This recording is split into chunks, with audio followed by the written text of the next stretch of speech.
guys, welcome back to my channel. So I thought that I will be done with my NEET by now and then I'll be uploading videos, but that is not happening because of coronavirus and I truly do not know when the NEET will happen really. So I thought I will revive this whole dead channel and make some book videos for you, at least for the 88 subscriber that I have. I truly like to be embarrassed by making these videos.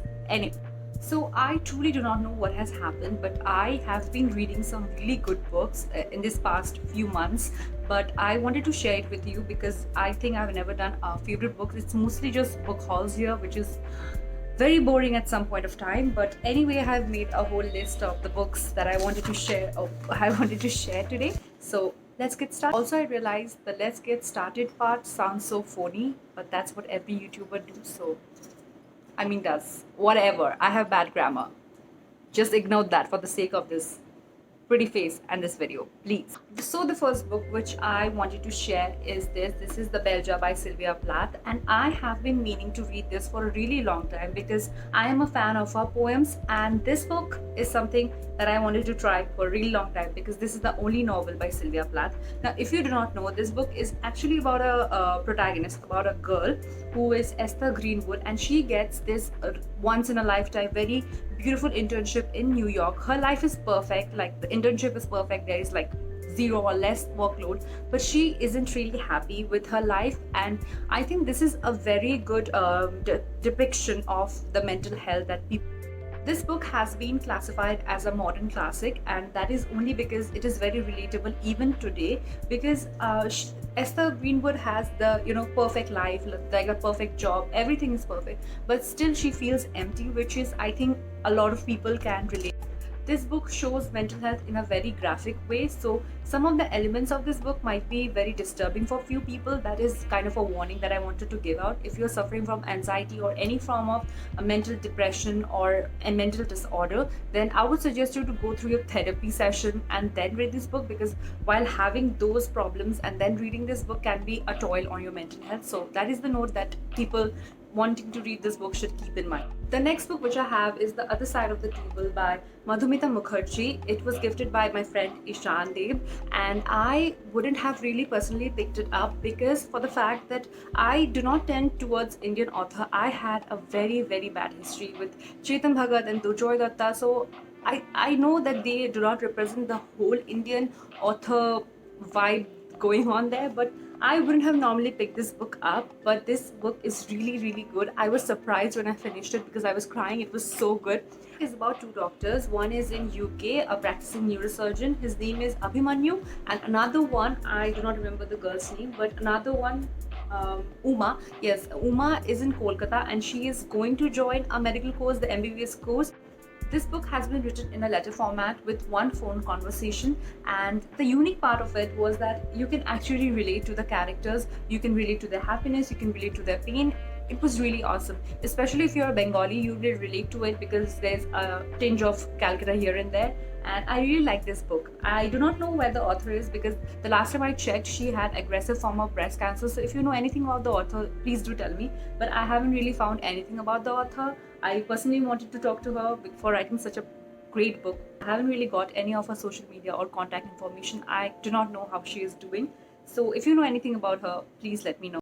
The next book I want to talk about is Dear Isabel by Chimamanda Adichie, and she is one of my favorite current authors after Sylvia Plath. She writes about feminism so well. She actually explains what feminism is, and this book is about her giving 15 advices to her friend who just had a child to how to raise a feminist.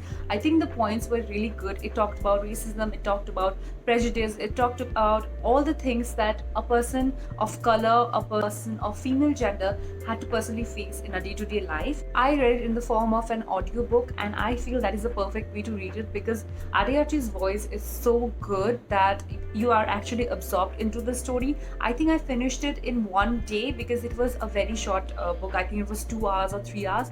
If you have a Storytel account or if you can purchase the audiobook, please do purchase it because Adichie's voice is really good. It actually makes you feel the points that she's trying to portray, and I feel that is a perfect way to read her books, to listen to her voice, because she has a very amazing voice.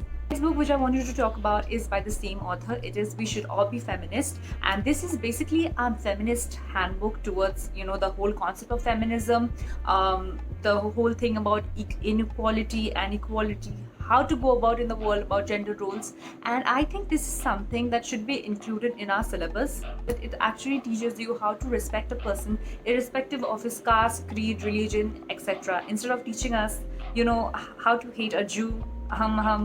The Merchant of Venice, ISIS, please take note.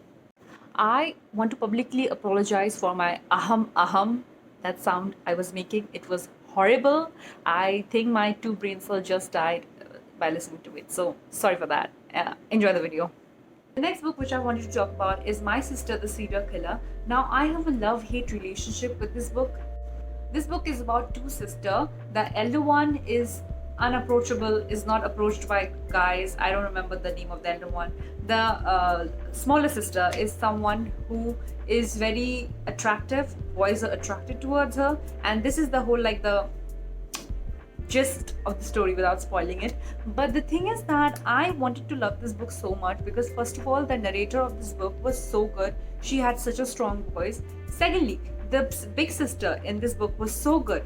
The only reason I gave this book a 3-star was because of the small sister, because she was so manipulative. She manipulated her mother, her big sister, her other lovers, and I don't know, she was very irritating. This is the reason why I give it a 3-star. The only reason why it is my favorite is because of the big sister and the narrator of the book. I would suggest you to read it because it is a very good thriller mystery. You don't know what will happen. You don't know when something will happen, which is a spoiler. I cannot give it to you.